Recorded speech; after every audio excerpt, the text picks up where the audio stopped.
యేసు రక్తమే జయం. పరిచర్య ప్రైజ్ ద లార్డ్. ఏప్రిల్ 13వ తేదీ 2024. ఈరోజు దేవుని వాక్యము.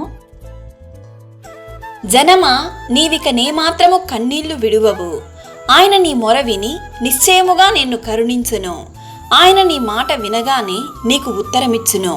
యెషయా గ్రంథం 30వ అధ్యాయం 19వ వాక్యము. యెహోవా న్యాయము తీర్చు దేవుడు. ఆయన నిమిత్తము కనిపెట్టుకుని వారందరూ ధన్యులు. ఆయన సన్నిధిలో నీవు ప్రార్థించంగా ఆయన నీ మాట విని నీకు ఉత్తరమిచ్చును. పరిస్థితులు బాగా లేవు అని దేని గురించి నీవు చింతించకు. ప్రతి చిన్న విషయానికి ఎంతో వేదన చెందుతున్న నీతోనే దేవుడు ఈరోజు మాట్లాడుతున్నాడు. నీవిక నేమాత్రము కన్నీళ్లు విడువవు. అవధులు లేని ప్రేమతో దేవుడు నిన్ను ప్రేమిస్తున్నాడు అని మర్చిపోకు. ఈరోజు దేవుడు నీ జీవితంలో గొప్ప కార్యం చేయును.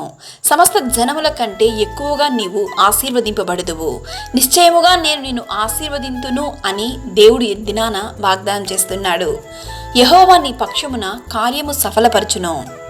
ఈరోజు నీవు దేనిని బట్టయితే ప్రార్థిస్తున్నావో, ఉద్యోగం కావచ్చు, వివాహం కావచ్చు, ఆత్మీయ జీవిత ఎదుగుదల కావచ్చు, గర్భఫలము, ఇంకా మంచి ఆరోగ్యము, ఆర్థిక ఇబ్బందులలో నుండి విడుదల, నీవు దేని గురించైనా ప్రార్థించవచ్చు. వాటన్నిటి నుండి దేవుడు ఈ దినాన యేసు నామంలో నీకు గొప్ప విడుదలను దయచేయును గాక. ఆమేన్. God bless you.